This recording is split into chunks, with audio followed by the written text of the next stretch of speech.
Hello everyone and welcome to Chambers of Roleplay. I am James Chambers. I am the host, but I'm not the GM today.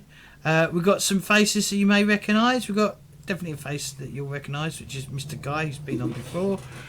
So we're going to go around the table, get people to introduce themselves, and then we'll hand off to Jerry, and then Jerry will explain to us all, especially me, who's an idiot, what HELLAS is. Not that I own it, but, we'll just pretend I don't own it. So I am James Corp, and I am, again, the host. So, yeah, I'm really bad at this, if you can't tell. Just takes a little practice, trust me. Is it Renee? Did I pronounce it incorrectly again? You did. I'm Renee Silberg, longtime player, first time video. Nice to meet you. Looking forward to having a good time. Mr. Guy? Hi, I'm Guy. You don't need to call me Mr. It is my first name. It's fine. So I'm Guy at Miller Maths. I've been on these things a couple of times before. I've never played HELLAS before, so I'm super excited to give it a go.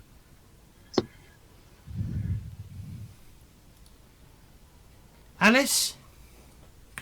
Hi everyone, I'm Alice Peng, aka Lala Twiddle for most people that know me online. I represent Babies with Knives podcast. Thank you. Awesome. And last but not least, Jerry. Now me? Yeah, I'm Jerry Grayson. I wrote HELLAS, World of Sun and Stone, Atlantis, The Second Age, working on the Godson Agenda, did Mythic D6, did some other stuff, but today I'm here to run HELLAS, so everyone's going to need to put on your little helmet and go for this ride with me. I'm ready. So let's see. So do you guys want me to explain the game to you? We can go through the characters and stuff like that. Actually, just for me, let's just go around and let's figure out who everyone is playing. So Renee, you're playing who? Today I will be Niobe Swiftshot. It's my favorite character in the whole game. Guy, who are you playing? I'm playing Barak, Bringer of Woe. Just between you and me, Guy, the best character in the game. I love that guy. Alice? I'm going to be playing Aura, Seer of Currents.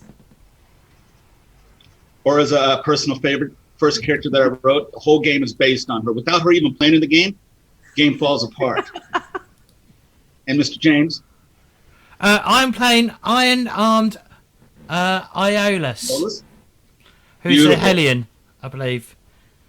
That is the guy that came to me in the dream that said, Jerry, you should write HELLAS. So yeah, all those characters are the best characters in this game. You guys all chose well. There's a few things I want to go over. Do you guys have your character sheets brought up? Mm-hmm. I do. Okay. So this is how the game of what HELLAS is. Basically, HELLAS is a Greek-inspired space opera. It's not Greeks in space so much as it's basically Greek-inspired.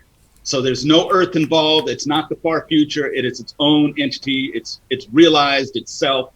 And it basically just borrows very heavily from the Greek myth and so on.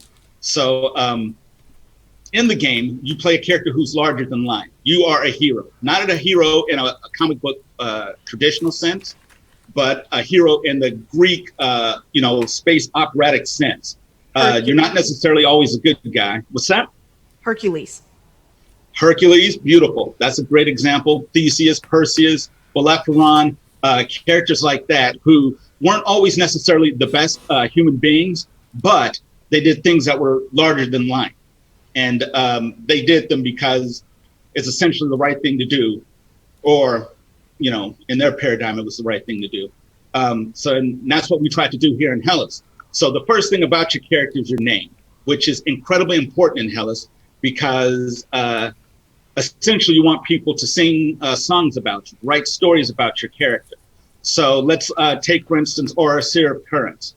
Everyone in the game has an epithet attached to their name. So you have Aura, Seer of Currents. You've got Baruch, Bringer of Woe. Let's see. We got Swift Shot, and that will be Swift Shot, and we've got Iron Arm Violas. And the epitaph in the game will allow you guys to make one impossible feat. It's something you're known for, and you guys will actually decide what that thing is once we start playing. For instance, let's say Iron Arm Violas. For instance, if he was in the game, which he is, he might, run to like a starport. The enemies might be escaping in their ship, but because he's Iron Arm Violas, he might decide, you know what, I'm going to grab the landing gear and hold the ship down here until my friends get Captain America. That's what's like Captain America, El Capitan. That's right. But, in other games, you might go, well, that's going to be a minus 30 to your roll. You probably won't be able to make it, but, you can go ahead and roll it.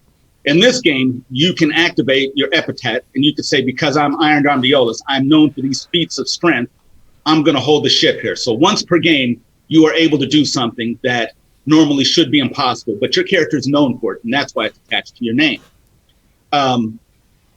Let's see. Beyond that, your name, you have who you are favored by, and these are the gods that favor you. These might not necessarily be the gods that you are involved with, that you love and you hold dear, but these are these beings have looked at you and said, hey, there's something about that person that is going someplace, and you know what? I'm going to hitch my horse to that wagon. And therefore they favor you and they shower you with gifts. So if you look at your character sheets, it'll show that you're favored by someone. So with Iron Arm Violas, he's favored by Athenia, and Athenia gives him gifts. And how do the gifts work? Well, they work on your glory, because in Hellas, your character's trying to accumulate enough glory that at the end, you can go sit with the gods and be immortal. Therefore, you're always trying to amass glory. And the gods are always giving you gifts so that you can do these impossible things so you can get more glory. Because the more awesome you are, the more glory you get, therefore the more awesome things you can do. So, for instance, at 0 glory for Athenia, you get the wisdom of Athenia. At 30 glory, you get the owl of Athenia, and so on and so forth. And the different gods give different things. Like, for instance, with Aura, who is favored by Poseidon, she would be able to know the sea, full sails so that her spacecrafts run faster, and so on. And okay. I think I put everything on those character sheets. There's an error on the character sheet. Oh, there's probably tons of errors on these character sheets. Because it says on my under the where all the statty shit is, it says favourite of Henderson, but then it says Athena the Seer over the other side. Yes, that was a typo that I caught, but I never bothered to re-upload the character sheets because honestly, I suffer from a disease called lazy. So sometimes, but you can see that your character is favored by Athenia, and you have all the Athena's abilities on the character sheet for you. So disregard that typo. There's probably a few more on your character sheets. When I read Aura, I was wondering if Poseidon was your version of Poseidon. And you just answered me yes. Basically, space version of the god of the sea. Got it. The really space travel's really cool in this. You go into it's called the wine. It's like a wine. It's like what's it called? Oh, what's it called? Wine Dark Void. Is that? Yeah. Well, the Panthalassa, slip space, and what that is Panthalassa is the cosmic all sea. So basically, you've got real space, and below that sits the Panthalassa. So when you have your little spaceship, your spaceship unfurls these sails, and then you slowly sink into slip space. And slip space is stratified. So at the top of slip space, the currents are calmer and more tame. But the deeper you go into slip space, the faster you can move. So if you need to get someplace quickly, you go deep. And when you go deep, there are things down there. There are, rogue planetoids. There are nefarious and malevolent beings that live in slip space that, you will encounter there. But the lower you go, the faster it moves, but the more dangerous it becomes. So that's how people get around. And when you're in slip space, you can go outside your ship. There's a breathable atmosphere. If you jump overboard on your ship, if you know how to swim, you can kind of tread aether, which is the energy that permeates slip space and which your sails catch. It's this etheric energy. But you will eventually sink. And if you spend too long there, you forget about real space and then you become a shade. So just imagine, like, you know, in Greek myth, when they go to the underworld and eventually they forget who they are and they decide to stay there. That is slip space. Excuse me. But let's see. Let's get back to these characters so that I can get you guys up to speed as quickly as possible. You have your races in the game, the different species of Hellas. You have the Cyclops, which Aura is. Basically, they blind themselves so they can see better, taking their pineal gland and putting it inside of a crystal that floats above their head, which allows them perception or sight beyond sight, as Lionel would say. So they're able to see very, very well. They can see people's weaknesses. They can see a situation. They can read a situation and tell you all about it. You've got the Gorgons, who are these snake beings, who their blood is like poison. In fact, sometimes they cut themselves just to get at the blood so they can poison their blades. Coiling tails, paralytic stares from the Gorgons. I'm a nice guy, really. Like, yes, you know, don't judge by appearances too harshly. Like a 3-meter long snake being, you know. No, you're the coolest guy, bro. You're the coolest. Stay classy. Then you have the Nephilim, which no one picked. My favorite characters, kind of a disappointment. But basically, they're etheric beings. Winged beings can fly. They can move through walls because they can discorporate and move around. Then you have the Myrmidons, who are essentially insect colonies that have come together, and they try to ape Hellene society, which, you know, those are the humans in the game, the Hellenes. Then you have the Amazons, and the Amazons are a breakoff from the Zorn culture. And the Amazons are militaristic warrior women who are off from the Hellenes but deal with the Hellenes. Then you have the Nymphs, who are an androgynous race of arboreal dwellers. And then you have the Zentaur, who are basically a cephalopod who build bodies for themselves, cybernetic bodies, and so on. And each different species has their own gifts and abilities that they can do. For instance, the Hellenes are beloved by the gods, therefore they're able to manipulate roles, yours and other people's roles in the game, because the gods always favor them. Cyclops, they can see stuff well. As I said before, the Gorgons have a paralytic stare and, you know, a massive tail, which they love to use when they wrestle. Now, if you look at your character sheets again, you'll see your stats, and your stats will range from a 0 up to like maybe a +5. And a 0 in the Hellas is a baseline. That is an average person. So if you have a 0 in an attribute, it doesn't mean you're bad. It just means you're average. If you have a +1, you're above average. If you have a -1, you're below average. You also have your skills, which are basically, when you look at your skills, it'll show your skill, and then it'll show a skill in a bracket, and that's with the attribute plus the skill, and then you roll a d20 and add that to it. What else do we have? The one important d20s in this game. Any other dice other than d20s? Nope, that's it. That's all we will be rolling, and you'll see the magic. I'm sure there will be lots of magic. Oh yeah, they'll be. Well, they'll probably just be shenanigans. It probably won't be any magic, just shenanigans. But in the game, there's one important little pool of points that you guys have called your hero points. And what hero points allow you guys to do is manipulate dice rolls and to do things that normal people can't do. So one hero point, and you guys can spend up to 3 hero points per round in the game. One hero point will negate 4 points of damage. One hero point will allow you to do an additional 4 points of damage when you attack. One hero point will add +2 to your roll. So if you spent 3 hero points, you could add a +6 to your roll, or you could negate 12 points of damage, or do an additional 12 points of damage, which is a lot, because if you look at your guys' hit points, you can see that, you know, someone shooting a gun at you that does 16 points of damage and then throwing on top of it an additional 12 points will probably pretty much ruin your day. But that's why you have hero points, and that's why you guys are heroes. You guys can do stuff that the normal Joe cannot do. So you have that, and then you have the other thing that goes hand in hand with that is your destiny and your fate. Now, your destiny is what you guys are trying to achieve. That's the thing that you guys are driving towards. Where your fate is the thing that will pull you under and destroy you. Are we Now, aware of our fate, or is that you for the guys player are character? absolutely aware. You guys are absolutely aware that your destiny is this, and that your fate, if you guys lose a step, is that. Everyone's aware of it. However, what you can do in the game, let's say, for instance, you need extra hero points for a roll. What you would do is go, well, I can tempt fate. And by tempting fate, you can have up to 6 additional hero points for a roll that you can use however you would like. However, when you make that roll, if you roll 1 through 5 on the D20, or if you fail the roll, you get half as many fate points.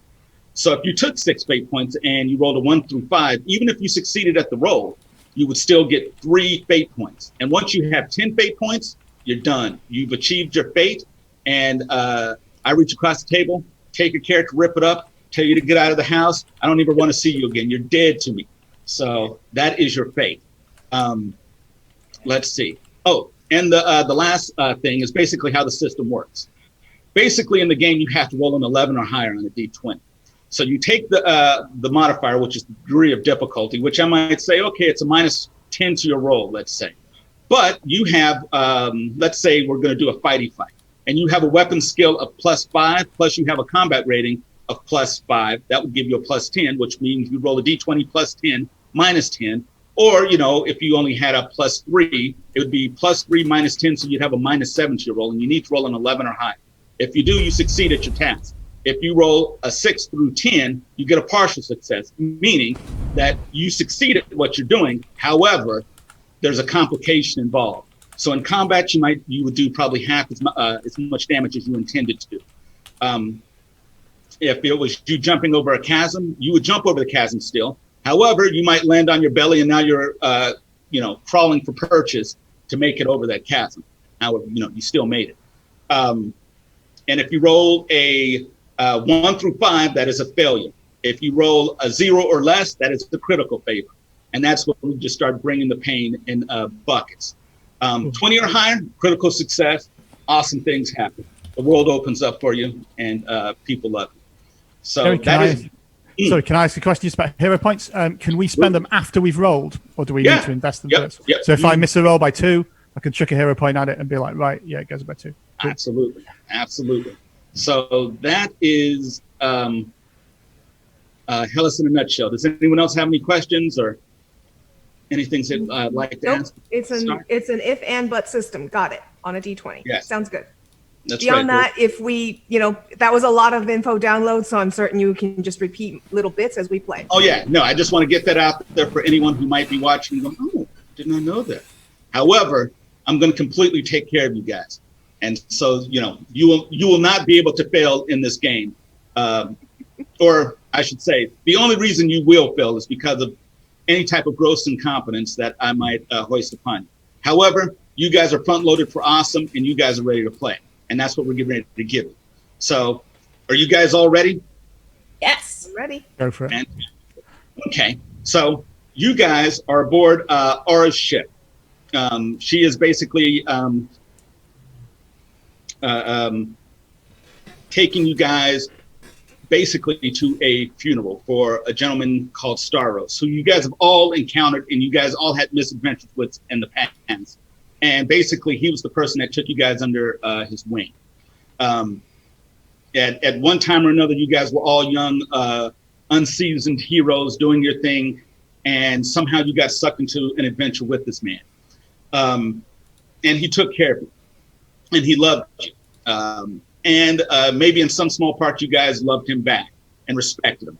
But now he's dead, and you guys are on your way to his funeral. But in the course of that, all of you, what are you guys doing sitting inside your guys' ship? Where is everyone else in this ship as you guys are moving through slip space? I'm piloting, so I'm on the bridge. Okay, you're on the bridge looking out over the rolling clouds, the ubiquitous light that emanates somewhere from slip space but no one ever sees. Is slip space something? Underneath. Sorry, I've got a question about slip space. Is that something that you need to constantly watch, or can you just let it just carry you along and shit like that? Is it like Andromeda, where you have to calculate and recalculate? No, you stand up on the bridge and you kind of drive the ship. However, if you did decide to walk away from it, you've got proximity alarms, you've got all sorts of different navigational pieces of equipment that would, let you know, like, hey, you need to get back up here. But yeah, slip space where you're at right now, which is the shore. It's called the shore, which is the highest most part of slip space. It's incredibly tame. It's like being on a beach in spring is what it's like. However, if you look over the side of the ship, you can see like the clouds get more foreboding and darker the deeper you go in slip space. But yeah, you can be on the bridge. You could be up there piloting, you could be up there contemplating, and that's where you are. Aeolus, where's Aeolus? I think he's helping himself to some wine that is watering down, and he may be like maybe bringing some wine out for everyone else to like have a toast towards a pre-toast before we get to the funeral, in honour of our lost and departed friend from the mortal coil. Awesome. So you're getting wine out of like the galley. And one thing about Hellas and its culture, there's no space food in Hellas. So down in your guys' hull, you have goats. You guys have rolls of cheese. You might have a few chickens in a coop. No one here is eating pre-packed microwave foods. You guys eat food. If you guys, if you're going to eat it, you're going to look at it. Be it a vegetable or some type of other type of creature, everything you guys eat. Now, saying that, you guys do have like ration type food, but who eats that and who wants to eat that? Why eat like, a Hot Pocket when you can actually have a meal prepared by like, actual fingers. So, although sometimes, people do want the Hot Pocket. I don't get it, but, Pop-Tarts and Hot Pockets, not my bag. However, that's where you're at. What is Niobe doing? Where is she on the ship? I think Niobe is kind of looking out on the ship, looking at the slip space, unintentionally in a heroic pose, but that just happens all the time. Well, yeah, that's your default. Some people have like your hair's blowing. Their sour resting face. You have heroic resting face. Pretty much. Awesome. Blowing hair, okay. Even though you're inside. And what about Baruch? In contrast to Niobe's pose, I am gazing down into the depths of slip space, musing on Staros and the many battles we fought together. Baruch did indeed love him in a way, and he's reflecting on the many others that he has loved who've been afflicted by tragedy. I'm wondering if this curse is doomed to follow him around for all time. I think he'll refuse the wine for a moment, for the taste will be bitter in his tongue if he drinks to his friend's death. Okay, so let's see. Aura, you're on the bridge. You're looking out onto the deck, and out on the deck you can see Niobe and Baruch out on the deck. One is staring off heroically into the Panthalasta. The other one is looking inside himself and having a personal reverie about the people he's lost. Onto the bridge comes Aeolus, carrying like, wine and basically sausage to drink it from. But as he's coming through the door, time just kind of slows down for you. And you hear a voice behind your head. And you've heard this voice before. It's a rumbling voice. It sounds like the movement of horses. And you know that Poseidon is upon you. And occasionally he will come and talk to you, ask you things, suggest stuff to you. But, you're familiar with it. And in fact, all of you guys are familiar with this at one time or another. These gods have basically come to you in some type of form. Sometimes it's in the form of an animal. Sometimes it's an inanimate object that's talking to you. But you guys have all been visited. This time, Aura is being visited while on the bridge. And you hear a voice behind your head. And you feel, you can feel like breath on your neck. And Poseidon says to I you, turns to the back of my head, but I don't turn. right? Yeah, wherever you turn your eye, you can never actually see him. Okay. Like, if you turn this way, the voice is coming from here. If you turn this way, the voice is coming from here. Okay. You never ever, unless he wanted to be seen, you've never actually seen him. You felt him and you recognize the imminence and the presence of Poseidon. But, you guys have never, I guess, hung out, But he says, look before you, child. And you can almost, instead of him pointing beyond you, you feel him pointing beyond you, although there's no arm there. Prepare yourself. Prepare the others. So that's what you get out of it. What are you doing? Okay. Call over ship comms. I'll turn on the ship's comms. Everyone to battle stations. We are about to engage. Awesome. The two of you, Niobe and Baruch, you guys are outside on the deck of your guys' little ship. And Baruch, you're looking overboard and you look down between the clouds. And as the clouds part, you see what looks like movement. Something else is moving below you, which is not unheard of because there's other ships that, move past you guys. So occasionally you'll see a ship in the distance, moving in an opposite direction or parallel to you or something like that. But this just kind of catches your eye because it just reeks of malevolence. And when that happens, Niobe, you see pieces of debris rolling toward your guys' ship and it's on fire. And one piece rolls past, another rogue piece rolls past, then it starts coming heavier and heavier at you guys until you realize that you're in some type of debris field of some type of destroyed ship. And now the ship is being peppered with debris. As you guys are flying through it, slip space cells are sparking because things are hitting the etheric cells, and so they're making these blue motes of like energy pop off of it. And it's almost like being in a hailstorm of burning pieces of shrapnel. But with Ara's warning, you guys are able to actually get cover. What are you guys going to do? Before we continue, could we give the audience a description of the various characters we're playing? Because we have, we're not all just human looking. I know that at least two of us are going to look a little different, and that's going to influence a few factors. 3 of you are going to look pretty different, to be perfectly honest. So, okay, go for it. Okay. So for Aura, I am a rather waifly sized woman, about 5'4", but very thin. And I always have this white cloth over my eyes, bandaged over my eyes. No, you don't know if I actually have eyes or not as a result, because it looks like there's this little divot and hollow emptiness underneath that bandage that I never take off. I wear simple robes with, and my hair is shaved completely bald that I often wear a scarf over.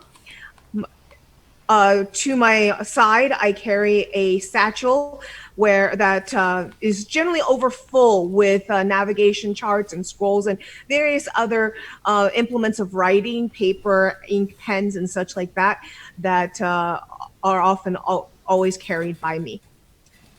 So that's my, and the last thing is I have essentially an ion stone for people who play D&D, but I have this stone that always floats around my head, and the front of it looks almost like it's almost like an amber, and inside you can almost see like it blink once in a while, like an eye when it moves.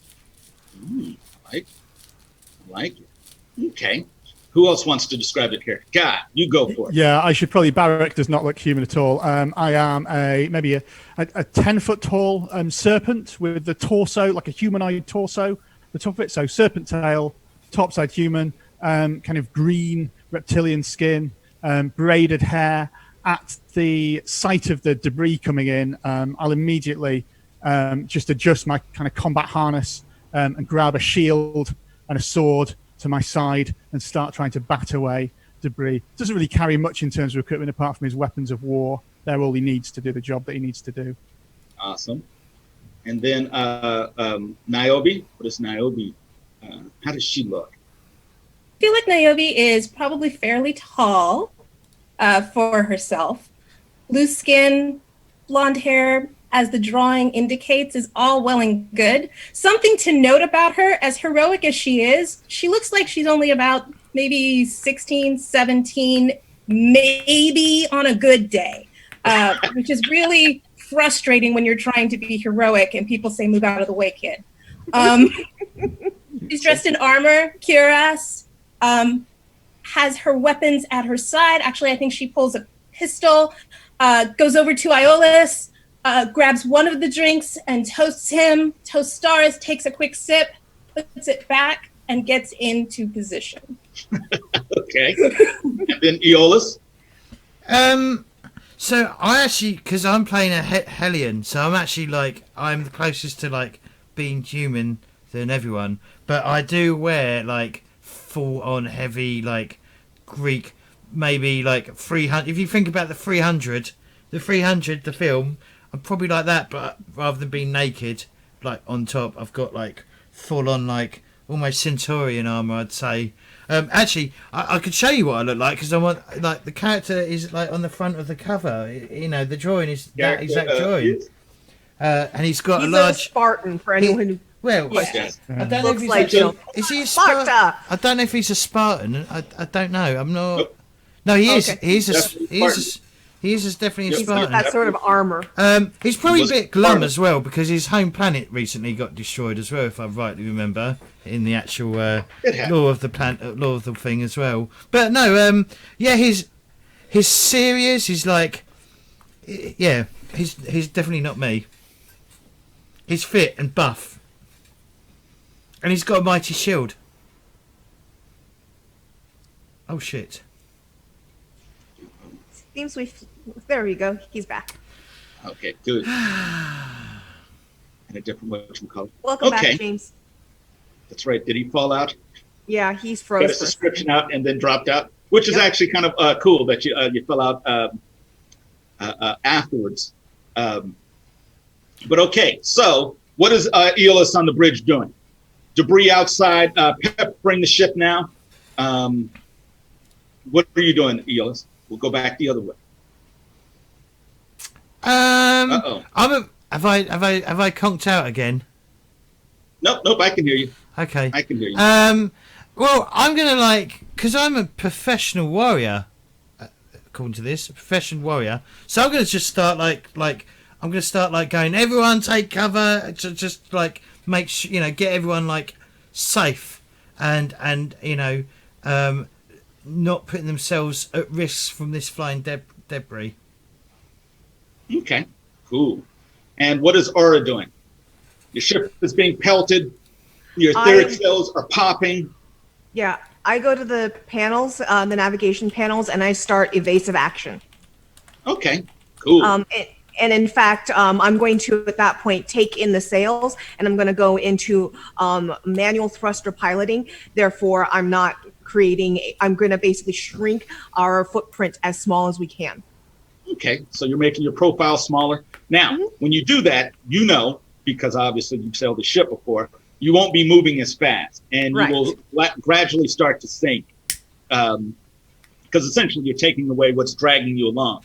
But perfectly fine. So you do that. All these alarms start going off on the ship,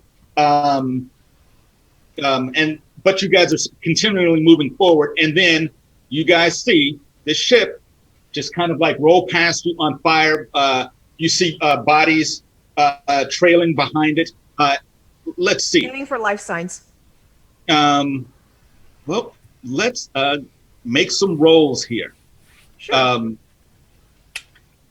What am I rolling? Okay, so Aura, give me a piloting roll. Sure. Let's see, and your pilot is a +8. We're going to add an additional +2 because of the maneuverability of the spaceship that you have. Hold on, don't make the roll yet. Because sorry, you have I a did. -5, so you have a +3 to your roll. Okay. Give me your roll plus 3. D20 Okay. roll plus 3. You want me to roll it again, or do you want to just take it off? Let's see. Either way works.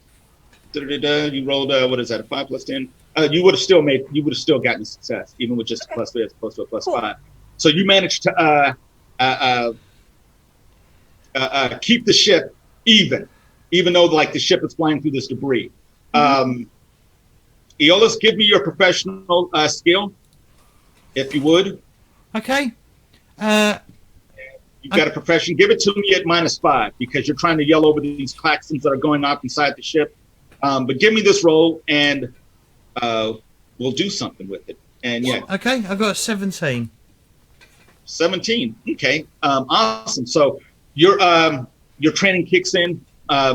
You start yelling out to people what to do, which I'm going to say is going to actually give everyone else bonuses if they follow like your orders from it. We'll say. Okay. So what is Baruch doing? Baruch, you said you were preparing for battle. Yeah, I think with these bits of debris that are coming towards the ship, I shall attempt to just bat away any bits with my tail. If there are any like large pieces that look like they might damage the ship, or maybe a bit some of my shields, some of my tail, just trying to make sure that it doesn't actually land on deck and the ship stays as safe and we stay as safe as we can. You're fighting wreckage outside the ship. Is what you're doing. Let's see. Let's give. Do you have a? Oh, I should have got a +2 to that because sorry, one of my talents is leadership ability. Due to their confidence, Hellenes are natural leaders. Hellenes receive a +2 bonus to all commands and diplomacy rolls. So that should have been a 19. If that makes any difference. It would have still been a success. The same as it, yeah. Do you want melee or pancration? Give me a parry roll, which you have a +7 in, and we're gonna give you a -10. So you have a -3 to your roll. Do I get the +2 for the for following the orders, or am I following his orders? I don't know. Actually, yeah, sure. We'll throw those on there. We'll throw on a +2. Okay. So you would have had a -3, so you have a -1 to your roll. So at 15.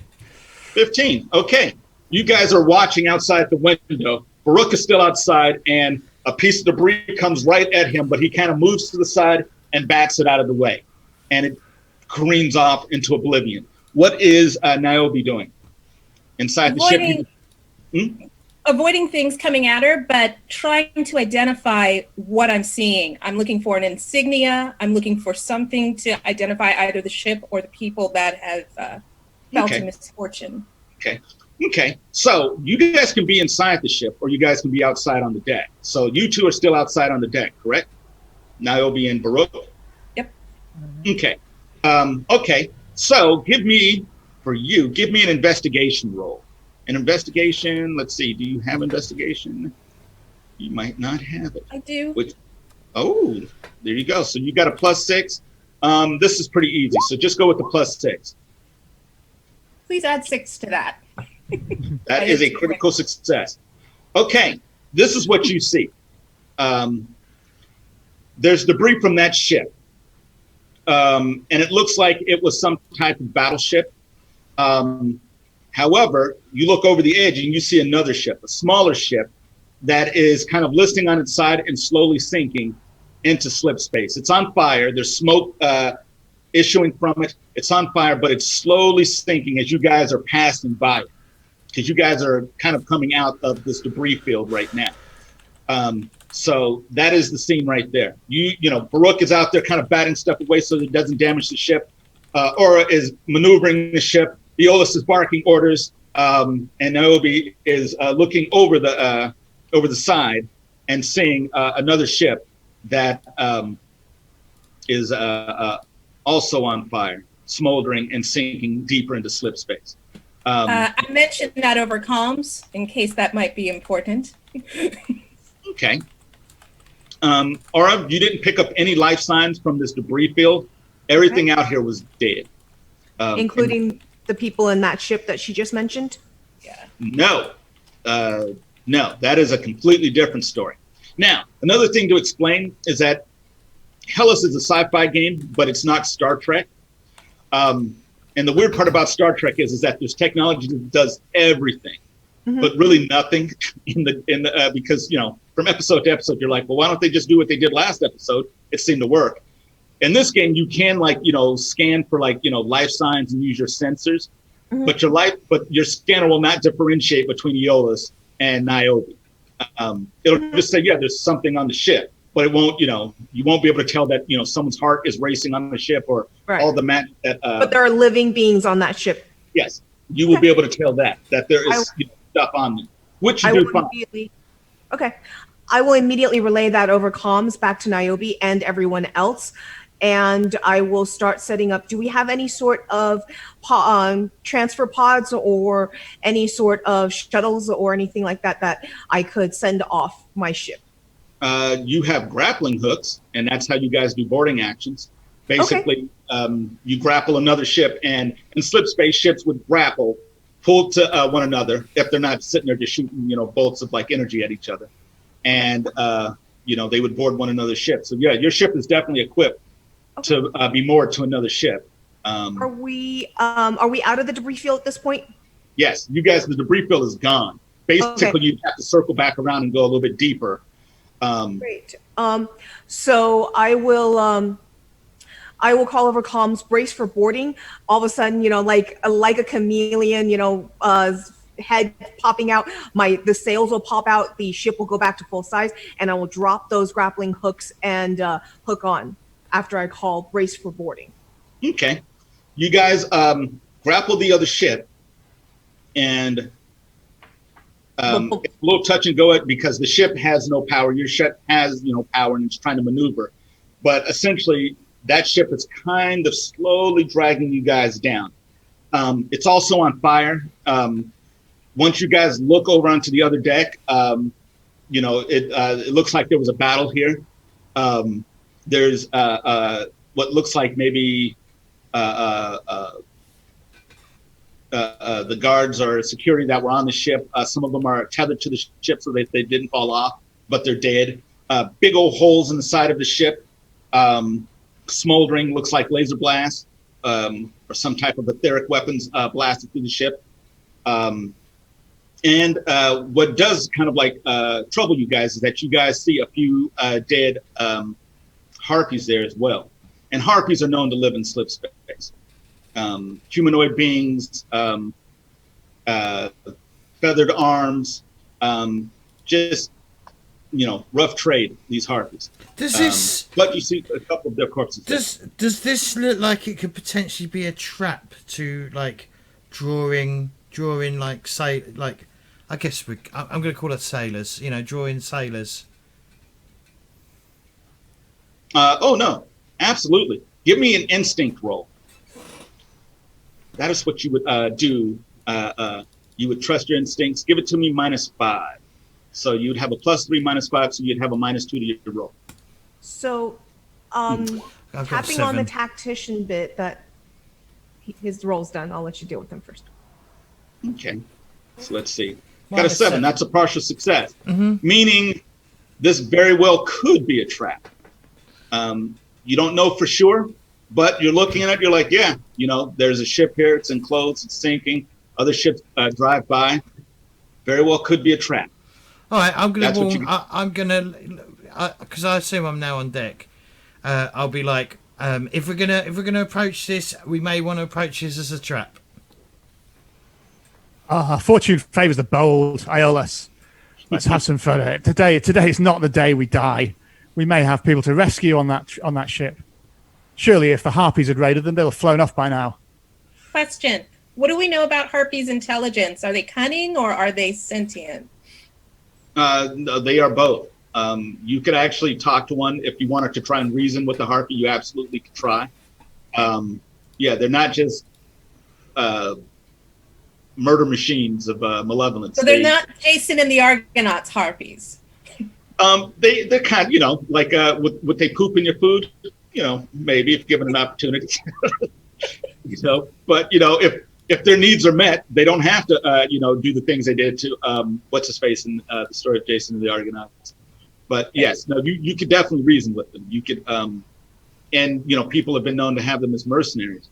So you know. But usually they inhabit slip space. They are a denizen of slip space. Or what would you like to do with your tactician? Well, in response to Aeolus and Barak, I say, caution and action must be taken side by side, and we must act quickly. So if you wish to argue, argue while acting. And what I'm trying to do with tactician at this point is